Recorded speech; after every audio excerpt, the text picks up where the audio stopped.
welcome to the first ever edition of the Veracious podcast. My name's Lorne Risley. I'm going to be your host for this episode and indeed all episodes going forward.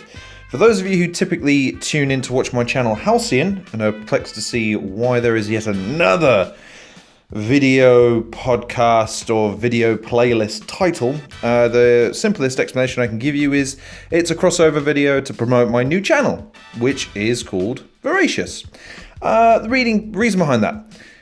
Quick story, up until very recently I've been producing content across a wide variety of different genres and mediums and different ideas, from parody to comedy to serious topical debate to podcast to review to short review format to long review format, and it kind of lost the thread about what Halcyon, my original channel, was supposed to be, which is non-sensationalist, detailed, thought-inducing and thoughtful content on gaming, which is the media genre that I'm most loyal to, most partial to. Somehow along the way, my ideas became a bit befuddled to the point where the channel was just an outlet for my creativity, and I let that sort of muddy the waters a little bit. YouTube content and my channel content isn't, and it shouldn't ever have been, for me. It should be for the person consuming the content, which is you, the viewer, the audience, the listener. So I've decided to make a change with the channel on Halcyon side for the future, which I'll talk about on Halcyon. You are here for podcast content. Veracious will be focusing on long format, podcast style content. I will not be on camera because I don't seek to seek any personal glory in the statements that I make. Simply using this platform as a medium to discuss topics that are serious, that will require some depth of analysis and will require some pauses occasionally for me to let my mind wander. Linking in quite nicely to what is going to be the debut edition's first topic, and possibly the most difficult topic that I'll ever cover, because it's one that most people are going to disagree with me on if they listen to this podcast. If anybody, because that's the beauty of YouTube. If it's terrible content, you can ignore it. If it's good content, everyone can watch it. And if it's bad content, everyone can watch it and say it's good content. And that's free speech. What a world we live in. Anyway, is debate a good thing? The problem with debate. What the hell am I talking about? Well, a little bit of backstory, a little bit of context, and it actually feeds quite nicely into the thought process in the channel distinctions that I'm going to be making going forward, with a third channel to be announced, so stay tuned.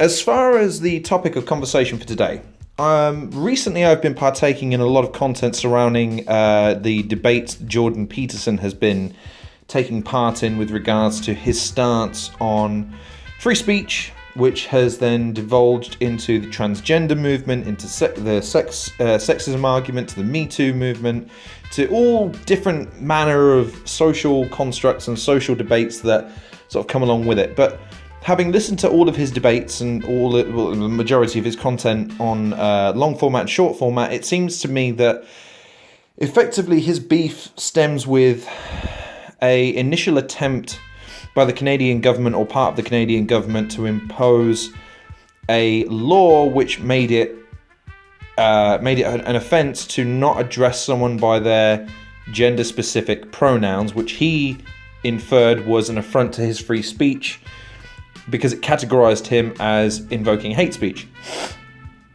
However, because of the topic that it related to, rather than the sentiment that was behind it, it seems to have devolved into an argument that's self-perpetuating, because one side is taking constant offence at the other in order to self-perpetuate their narrative, while the other isn't really having their points heard because of the nature of the way they put their argument across. In other words, one side is trying to calmly and very eloquently explain their stance, sometimes to perhaps too long a degree.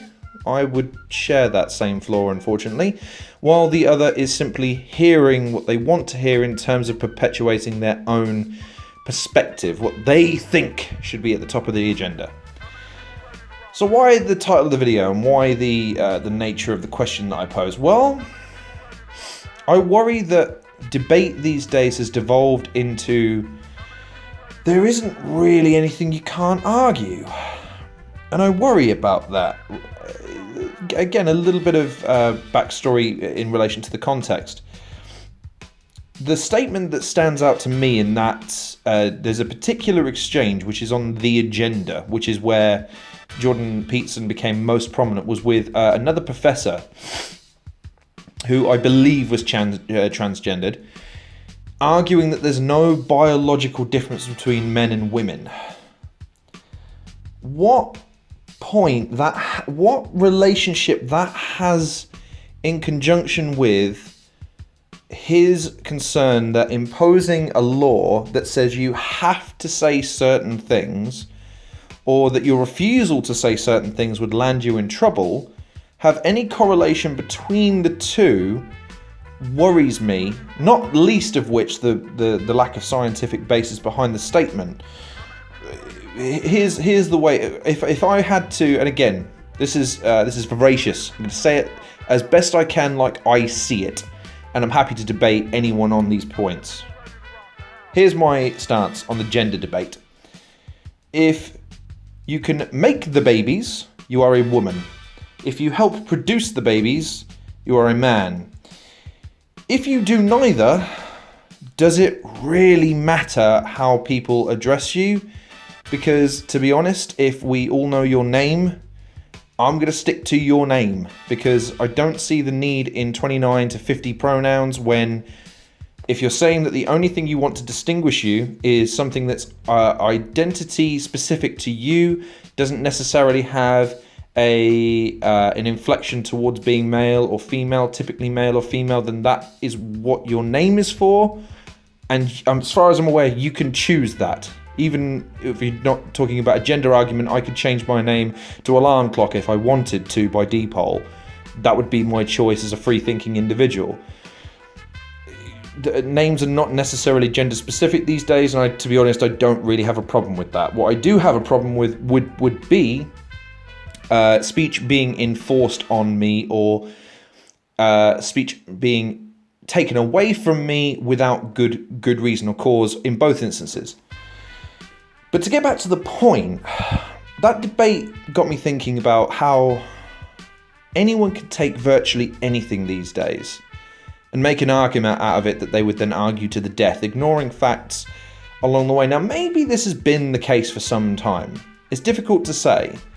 There's a particular debate that I would point to that maybe undermines my sentiment and the worry that I have at this juncture rather than, previous years.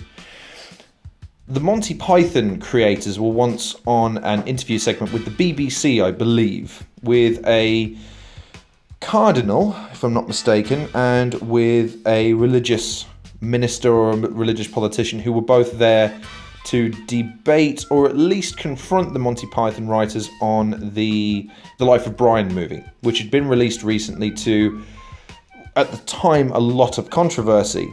And to this day is probably still a very controversial film in of itself, even though Christianity in recent years has relaxed a lot of its tendencies towards being aggressive.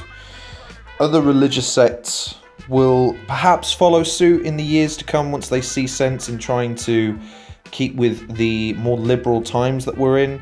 But for now, Christianity seems to have eased its stance on a lot of things, from female bishops and archbishops potentially to gay or homosexual, lesbian, whatever sexual preference bishops that there happen to be, being acknowledged, and that's a good thing. Again, the argument here isn't about the gender debate. The argument there, for instance, was is the film a direct disrespectful gesture towards Christianity and Jesus particularly, to which the Monty Python writers argued, well, what if it is? It's my right as a comedian to point out the absurdities in your doctrine, if there are any. If your doctrine is as airtight and disprovable as you say, then our silly little film will do nothing to dissuade the people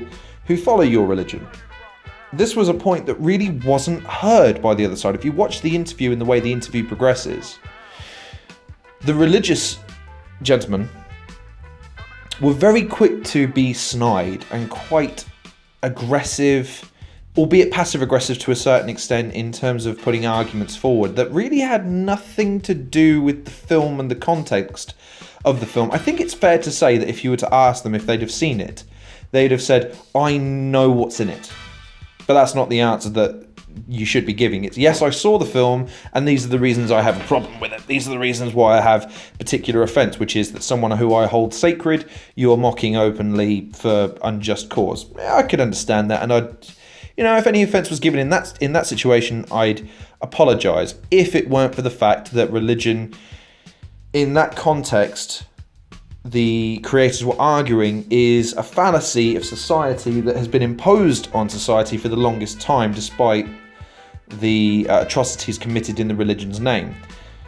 But the point is that they go back and forth without either side really acknowledging the other. Now, of course, being reasonably...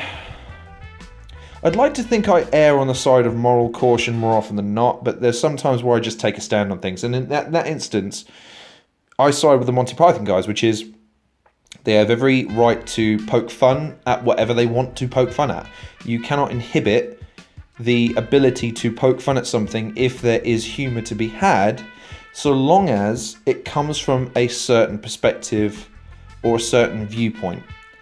The religious side of the argument failed to see this, and which is why ultimately, if you look back at that debate now, I think it's pretty clear that the Monty Python guys put forward a strong argument right up until the point that John Cleese began to be very, very aggressive.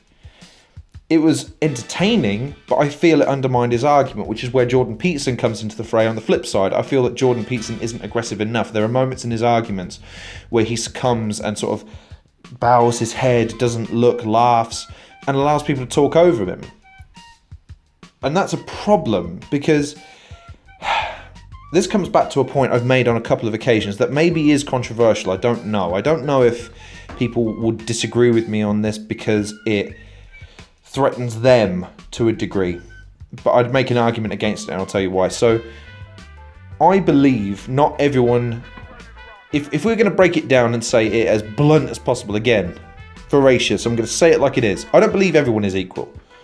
Not in terms of intellectual prowess, in terms of life experience, in terms of the ability to apply that experience and intellectualism without bias or with a clear mind as to what the issue is and what the morally right choice should be, regardless of your own personal perspective, because it's a very, very fucking rare thing to find. It's an incredibly rare thing to find. Most people, in fact, if there's a singularly individually unbiased person in the world, they must be hiding in a cave somewhere, reading nothing but law books from anonymously titled professors from about 1,000 years ago. If they even exist. Most people would admit to having some form of bias. But the critical thing is whether or not you can temper that bias. Now, where did I learn to try and temper my biases? Well, I work in a thing called service coordination. What that means is that you take bits and bobs from a lot of different elements of the business and you try to make it all work together. Specifically, you try and get customer through the door. You try to get details from customer to said department. That department does their thing. You get it to the next one. You get it to the next one. You tweak it as it goes. You deal with any problems that the customer might present to you in changing the original agreement, in any issues that might be raised by certain departments about the customer's query. Dealing with that. Dealing with the news of having to give that to the customer and the different departments if there's a problem. Circulating it, going through this entirely arduous process, getting the customer back through the door, satisfied, without rocking the boat with anybody else. It's a task. Let's put it that way. And you have to develop a sense of larger perspective, from not only the customer's viewpoint, but also from the businesses, because you have to argue both sides of the coin sometimes. You have to argue the customer stance to some people to get them motivated in order to get them to understand why the customer's concerns are valid. But also from the perspective of the business, you've got to argue to customers sometimes to say they're being unrealistic in their expectations, that they're being defensive, or they're being aggressive. I had an experience very recently, as a matter of fact, where I believe a customer was being overly aggressive with me, and in taking steps to try and regain control over the situation, which I still do not deem to be overly excessive. In fact, I feel like I was probably a little bit limp-wristed in hindsight, led to the situation kind of devolving, without going into any more detail and getting myself in trouble if anyone from this from my company ever hears this. The long and the short of it is that it's difficult sometimes to maintain that impartiality, but it is possible. It is possible. I don't favour any one person in my position. Of course, I work for the business, but I like to think I carry myself with a certain degree of moral fibre, in that if I see something, I'm calling on it. If I see something that I think is misogynistic, racist or sexist, or whatever the case may be, I will try and at least inhibit that course of thinking by saying, why is that funny? Why do you think you need to... Confronting the argument at the least, if not telling them they're being stupid. Confronting it, or not, just little things like, it's amazing how much not laughing at something can do for somebody. Just go, okay, he's not laughing, I wonder why that is. Well, maybe it's because what you said wasn't funny, it was insensitive and rather stupid. But coming back to the original topic, see, again, I told you this has got to be long format. Why? Because my thoughts, they just go, they just wander. The point at hand, the problem with debate. In both of the instances, in Jordan Peterson's interview with, specifically the Channel 4 interview, which I found fascinating for no other reason than it was an exhibition of an individual fishing, just relentlessly fishing. Whenever someone has to preface their statement with, basically what you're saying is this, you're not going to represent accurately what I've just said, because I just said what I just said. If you're not sure about an aspect of what I said, you need to ask me to elaborate or to flesh out the idea more. You don't get to take what I said and spin it into a different context, or to rearrange the words in such a way that it defames me. That's misrepresentation. But this is a common tactic utilised in debates all the time. And if you want proof, look no further than Twitter. If you want to see what debate is becoming a microcosm, you look at a series of controversial tweets by an individual, or even one tweet sometimes. And then you go to the individual comment section, if you want to call it that, but the tweet replies to that original tweet. And it's a myriad of basically this, and oh, what has this come to that, and see, I told you there'd be a day, da da da da da. Not real debate, not real interaction, not an acceptance of the statement and a retort that is designed to refute or rebut something that was said. Debate has devolved, and it's a sad thing for me to have to admit, because I love the spirit of debate. If I feel passionately about something, I'd like to think I'd be able to debate it with somebody, that they would have the stones to stand there and look me in the eye and approach the argument with conviction, of course. I don't want to debate someone that's going to accept what I have to say right off the bat, because they're not thinking for themselves. I also don't want to debate with someone who can't think past their own ideas, that thinks their ideas are fully formed and that their perspective is flawless when it comes to a worldview. I want to debate the sort of person that's had world experience, that's got a perspective that's founded on an unbiased nature to a certain degree, but whose morals are informed by a certain bias, because I want people to be biased to being morally upstanding. That's what I want. I don't want to debate people who have a agenda beyond the topic at hand. I'll bring this back to another argument I had on Twitter. The Adam Blompier situation, which I've referenced a couple of times on my other channel, Halcyon. The fact is, in that particular situation, and I'll reiterate this so it's as clear as possible, even though I've done an entire show on this, as a matter of fact, on my other channel, but basically, taking someone and making them a not a martyr, but the sacrificial lamb for your cause, doesn't change the fact that your efforts are directed in the wrong way. Now, that was misguided by some people on Twitter who said it was the first time I'd ever encountered mansplaining, which I thought was I had to Google it because I thought, wow, so we're making up... That's how much debate has devolved into. You're making up words and terms that don't have any basis of fact. They've just been used so much to win debates and arguments, but against people that, typically speaking, are informed and well-educated individuals, or indeed the other side of the schedule, the coin, where someone makes an erroneous statement and then you corner them with angry tirades and they're not smart enough to be able to respond to you.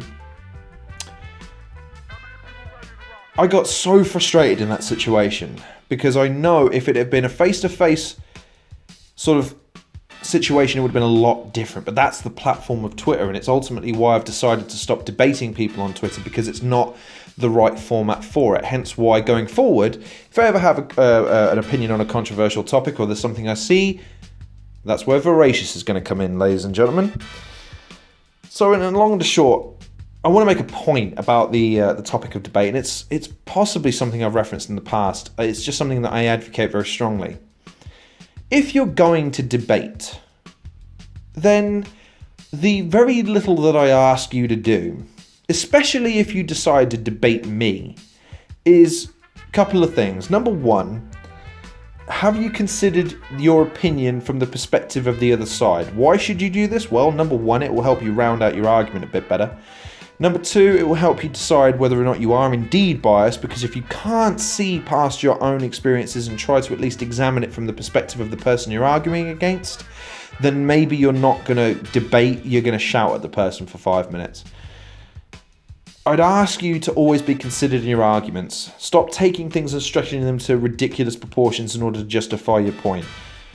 The example I would give you there is that in the debate between the Channel 4 hostess and the Jordan Peterson, there was a notion that he compared transsexual activists to Chairman Mao, which on the face of it sounds pretty terrible.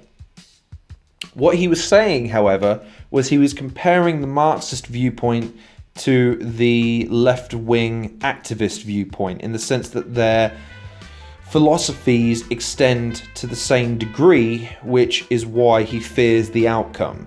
And that's it's the reason why America's shit scared of communism. It's the reason why neo-Nazism has been an idea that's, relatively speaking, been stamped out, because if you take the philosophy behind it and apply it simply to a different race, you have the same outcome.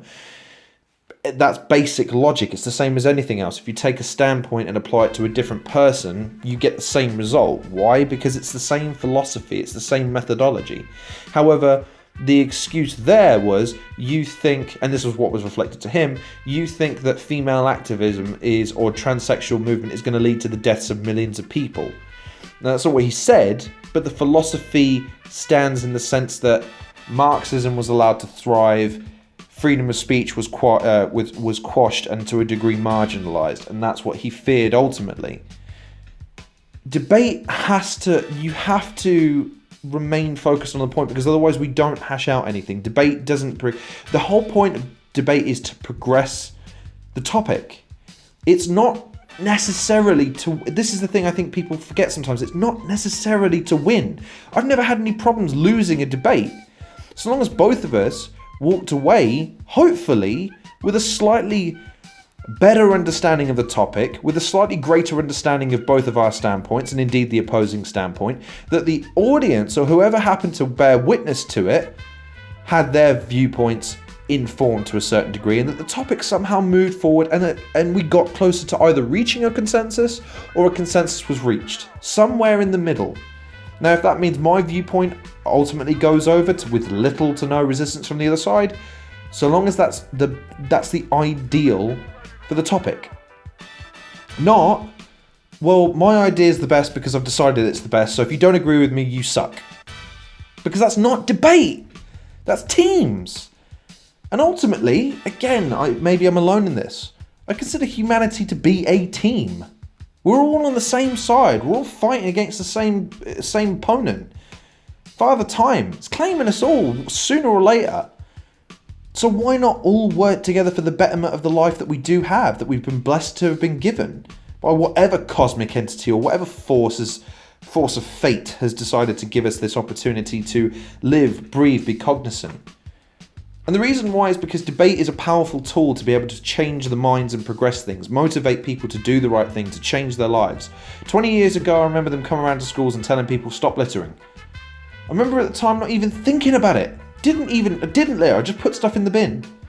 But it occurred to me that maybe people had grown up all their lives that they just chucked stuff to the side and never thought there'd be any consequences. Now, it's gotten better, I guess. But you can't change the viewpoint of certain people beyond a certain age. So you have to always start from the beginning. You also have to start from an unbiased viewpoint with a clear goal in mind. Things can change a lot in that time. And the debate function, I fear, is being lost on I'm right and I must prove to everyone I am right. I fall into this trap all the time. And it's a trap. It's a bad thing to fall into the trap of. Just because you have a viewpoint doesn't make it right. I have an idea. Doesn't make it fully formed or perfect. I'm an artist. I'm a creator. I'd like to think the ideas coming out of my head are gems. But if they were, they'd be more successful.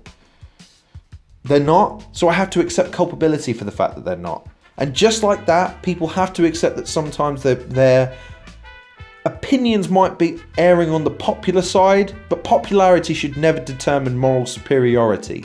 Moral superiority comes from within. It comes from looking at a situation and determining what is the right thing to do here, not what half of my Twitter followers think is the right thing. What's going to maximize my audience? What's going to increase my view count? What do I say to make people like me? Being liked has nothing to do with taking a moral stand on things. And 9 times out of 10, I would argue, the people that have the strongest moral stand on things often get their praise far too late in the game, whereas others get praised without anyone really understanding the nature. They take someone and make them martyrs or heroes for no other reason than it fits their narrative to do so. And that's a very fucking dangerous thing. Very fucking dangerous thing, to take people and put them on pedestals. We're all just human. We all sit down and take a shit every morning just like everybody else. We all get up, worry about money. Even if you're 100 billion gajillion millionaire, you're going to worry about money. Why? Because you want more. Broke, living on the street, you're going to worry about money. Why? Because you haven't got any. You might not eat tomorrow. We're all on the same team. And it's these divides, these teams within the team, these factions that are populated specifically by people seeking, ironically enough, an identity of their own, yet to belong. It's a weird dichotomy of wanting your cake and eating it too. I'm special! So say the 50 million people behind me, who all say they're special too. Sometimes being unique means different, and I mean different. That sometimes means not having an opinion that fits the consensus. Sometimes it means having an opinion that's informed based on your own thoughts, even if it says things sometimes that undermine your argument, because we're complex beings as humans. I often have thoughts that undermine my own arguments, which makes me think harder about my argument. Hopefully then it makes me either reconsider the argument I'm making in the first place, or makes me reconsider the argument I'm putting forward, making it a better argument. It doesn't automatically make it wrong. That's the point. It's an ever-evolving thing, and evolution has to be better. You can't evolve and say, well, we're evolving and that's a good thing. No, evolution is only good if it improves something. Otherwise, you're devolving or you're stagnating. That's the point of evolution. Evolution is determined by the most successful trait within the evolutionary deviant. And the point of debate has always been to further a topic and argument. And the problem with debate right now is that it doesn't. So in a very long-winded way, that's my point. I hope some of you who listen to this podcast, if any of you listen to this podcast, take just 2 things whenever you debate someone or argue someone. Consider the other person's viewpoint and consider your own from the perspective of, do I have a bias? And that's it. So long as you've got read into your point of view enough to be able to have a considered argument without ultimately concerning yourself with whether or not you win, because if your argument is well-rounded enough and it's considered from the perspective of the other person and what they might say and do, so that you've considered the answers and incorporated them into your argument to the point where you say, yes, you have a point there, or no, I disagree with you there, and this is why, then great, more power to you. If you haven't, then with all due respect, shut the fuck up and look into it and read into it, rather than just reading what fits your narrative, what propels your narrative. Maybe look into the opposing side. If you can't even bear to hear what they have to say, then you're not debating anybody. You're not. You're tuning out and shouting at them in return. The problem with debate is that it doesn't work anymore. Not to the extent that it should do. And I would like to see that it does. Sooner or later, hopefully, maybe, perhaps, we'll get back to that point. When facts actually matter and people can actually learn the power of listening rather than trying to talk over everybody else to make their next point before I've even finished what the fuck I'm saying. If that's one thing that pisses me off a lot about those debate shows, if you're going to ask the person a question, allow them the courtesy to answer that fucking question. Don't talk over them. Don't say you're basically saying this. Don't infer something while they're in the middle of speaking. That's not your place. That's not debate. That's not listening. Silence is the most critical component of any conversation. You never learn while you're talking, and that's something that people need to start taking to heart. Debate doesn't work right now. I hope to see a sea of you proving me wrong in the comments section. Who knows? Maybe we will, maybe we won't. I don't know. Or maybe I'm going to become YouTube famous as a result of this. Maybe I'm going to become YouTube infamous. I'm going to be begging for money on the street, making my metaphor about the rich man and the poor man so apt. But I doubt it. So, thank you very much for listening to this debut edition of Veracious. I hope I've pronounced the word voracious correctly. If you want to know why called Veracious, just Google it. I can't be asked to explain it. I spent enough time doing that for Halcyon, which is my other channel, which I would invite you to go check out for all kinds of in-depth gaming reviews and the content that I've produced up until this point. Stay tuned for further podcasts, which should be dropping on a weekly basis. Long-form format like this one. Always focusing on more serious topics. No sports, no wrestling, as with my previous podcast, you'll be glad to hear. And so, I'm going to bring this episode to a close. So thank you very much for tuning in and listening. I hope you are taking care of yourselves. There are some content creators in the description below that I would very much appreciate you check out. I would love if you could watch some of their videos and like some of their videos and subscribe to their channels. And I would hope that you're taking care of yourselves, you're taking care of each other, and I hope to see you on the next edition of Veracious. My name's been Lon Risley, I've been your host. Take care, and goodbye.